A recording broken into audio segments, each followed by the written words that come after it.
मध्य पूर्व में एक बार फिर हालात बेहद तनावपूर्ण हो गए हैं। इजराइल और लेबनान के बीच बढ़ती सैन्य कार्रवाई ने न केवल क्षेत्रीय सुरक्षा को चुनौती दी है, बल्कि अमेरिका और ईरान के बीच चल रही शांति प्रक्रिया पर भी सवाल खड़े कर दिए हैं।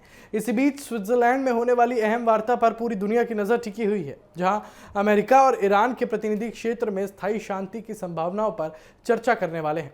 दरअसल हाल के दिनों में दक्षिणी लेबनान में इजरायली हमले और हिजबुल्लाह की जवाबी कार्रवाई ने तनाव को फिर बढ़ा दिया है।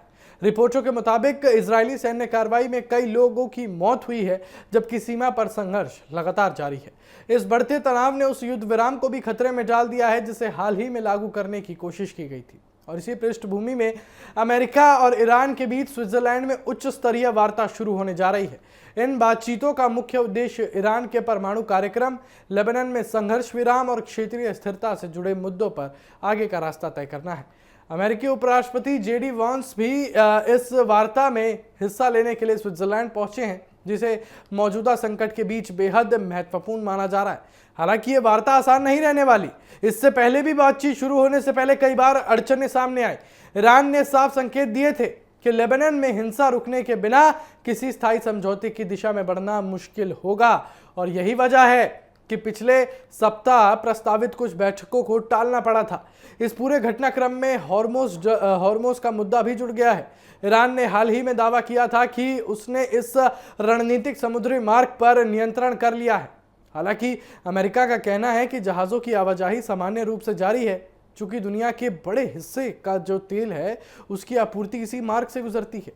इसलिए इस क्षेत्र में किसी भी तरह का तनाव वैश्विक अर्थव्यवस्था को और भी ज्यादा प्रभावित कर सकता है। और विशेषज्ञों का मानना है कि स्विट्जरलैंड वार्ता केवल अमेरिका और ईरान के रिश्तों तक सीमित नहीं है।